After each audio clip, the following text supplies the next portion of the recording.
حکومت نے new York city میں ایپ کے ذریعے چینی مداخلت کے خدشات کے پیش نظر یہ پابندی عائد کی ہے، جس کے بعد نیو یارک ان متعدد امریکی شہروں اور ریاستوں میں شامل ہو گیا ہے جو کہ پہلے ہی چینی انٹرنیٹ کمپنی اور ویڈیو شیئرنگ ایپ پر ایسی پابندیاں عائد کر چکی ہیں۔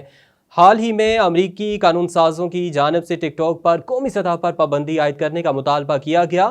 امریکی قانون سازوں کی جانب سے پابندی کے مطالبات چینی حکومت کی امریکہ میں ممکنہ مداخلت کے خدشات کے پیش نظر کیے گئے۔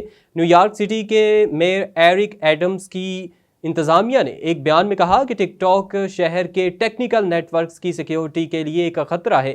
نیو یارک سٹی ایجنسیاں 30 دنوں کے اندر اس ایپ کو ہٹا دیں گی اور پھر سرکاری ملازمین کو حکومتی ملکیت والے ڈیوائسز اور نیٹ ورکس پر ٹک ٹاک اور اس کی ویب سائٹ تک مزید رسائی حاصل نہیں ہو سکے گی۔ تاہم امریکی ریاست نیو یارک میں حکومت کی جانب سے جاری کردہ موبائل ڈیوائسز پر ٹک ٹاک کو پہلے ہی ممنوع قرار دے دیا گیا ہے۔ ملائیشیا میں کسی خرابی کے پیش نظر موٹر وے پر لینڈنگ کی کوشش کے دوران ایک نجی جیٹ طیارہ سڑک سے ٹکرا کر تباہ ہو گیا، جس کے نتیجے میں طیارے کے 8 مسافر اور ایک کار سوار اور ایک موٹر سائیکلسٹ ہلاک ہو گئے۔ عالمی خبررساں ادارے کے مطابق ملائیشیا میں حادثے کا شکار ہونے والا کرافٹ ماڈل 390 طیارہ لنگاوی سے سیلنگور جا رہا تھا۔ طیارے میں 8 افراد سوار تھے۔ ایک انجن والا چھوٹا طیارہ سلطان عبدالعزیز شاہ ہوائی اڈے پر ہنگامی لینڈنگ کی کوشش کے دوران موٹر وے پر گر گیا۔ گرنے سے چند لمحے قبل ہی طیارے کا ایئر ٹریفک کنٹرول ٹاور سے رابطہ منقطع ہو گیا تھا۔ آل جموں کشمیر مسلم کانفرنس کے صدر اور سابق وزیر اعظم سردار عتیق احمد خان نے دھیر کوٹ میں ٹھیکیدار سردار شاہد عباسی کی رہائش گاہ سینئر مسلم کانفرنس رہنماؤں کی ملاقات میں یوم نیلا بٹ کے حوالے سے مشاورت۔ اس موقع پر سابق چیئرمین یوتھ سردار عثمان علی خان، ڈاکٹر سردار عبدالشکور خان، راجہ محمد منیر خان، سردار عرفان عباسی، سید امجد گردیزی، ایڈوکیٹ قاری راجہ سکندر حیات خان، راجہ محمد شہباز خان، ملک سردار امان خان، اسد عباسی، اسامہ نیر عباسی، انضمام عباسی، اشفاق عباسی، احتشام عباسی، عقیل عباسی، عبدالسمیع عباسی، عبدالمعید عباسی اور یوتھ ونگ کے دیگر کارکنان بھی موجود تھے۔ اس موقع پر صدر مسلم کانفرنس سردار عتیق احمد خان نے کہا کہ تمام مسلم کانفرنسی کارکنان یوم نیلا بٹ کے جلسے میں اپنی شرکت کو یقینی بنائیں۔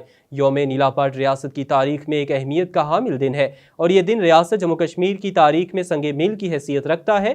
انہوں نے کہا کہ نیلا بٹ سے جاری ہونے والی تحریک آزادی کو کشمیری عوام جاری رکھے ہوئے ہیں اور آزادی کے حصول تک کشمیری عوام اپنی جدوجہد جاری رکھیں گے۔ انہوں نے کہا کہ مسلم کانفرنس سیاست کی وحدت کی پہرادار ہے۔ تحریک آزادی کشمیر میں کشمیریوں کی قربانیوں کو کسی طرح بھی فراموش نہیں کیا جا سکتا۔ خاتون اول محترمہ سمینہ عارف الوی کا اسمال انڈسٹریز ڈسپلے سینٹر کا دورہ۔ ڈسپلے سینٹر میں اخروٹ سے بنی لکڑی کا فرنیچر، قالین بافی، کبا، شال بافی اور پیپر ماشی سے بنی اشیاء کا معائنہ کیا اور محکمہ اسمال انڈسٹریز کی کاوشوں کو سراہا۔ ایم ڈی انڈسٹریز عامر محمود مرزا نے اس موقع پر بریفنگ دیتے ہوئے کہا کہ پروگرام کا مقصد کشمیری ثقافت کو زندہ رکھنا اور ہنرمند افراد کو روزگار سے جوڑنا ہے تاکہ وہ اپنے پیروں پر کھڑے ہو کر اپنے خاندان کی کفالت کر سکیں۔ محکمہ ہنرمند افراد کو آسان اقساط پر قرضہ بھی دے رہا ہے اور یہ اسکیم خاص طور پر خواتین کے لیے سود مند ہے جنہیں معاشی طور پر خود کفیل بنایا جا رہا ہے۔ بعد ازاں خاتون اول محترمہ سمینہ عارف الوی نے دارالحکومت مظفر آباد میں قائم اے جے کے ٹیوٹا کے ویکیشنل ٹریننگ انسٹیٹیوٹ کا دورہ کیا، جہاں انہوں نے سٹیچنگ پروڈکشن سمیت خواتین کی جانب سے تیار کردہ ملبوسات کا معائنہ کیا۔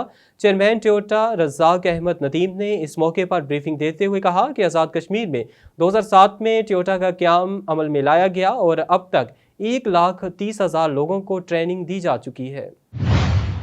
تنظیم local council municipal corporation Muzaffar آباد، تنظیم لوکل کونسل ضلع کونسل مظفر آباد، تنظیم worker union municipal corporation Muzaffar آباد کا مشترکہ اجلاس زیر صدارت مرکزی صدر تنظیم لوکل کونسل آزاد کشمیر منعقد ہوا۔ اجلاس میں ملازمین تنظیم پر پابندی کے لیے آرڈیننس 2023 اور حالیہ بجٹ میں ملازمین کی تنخواہوں میں ہونے والے اضافے کا تاحال نوٹیفیکیشن جاری نہ ہونے اور بلدیاتی ادارہ جات کے ملازمین کو درپیش دیگر مسائل کو بھی زیر بحث لایا گیا اور 23 اگست کے احتجاج میں بھرپور شرکت کا فیصلہ کیا گیا ہے۔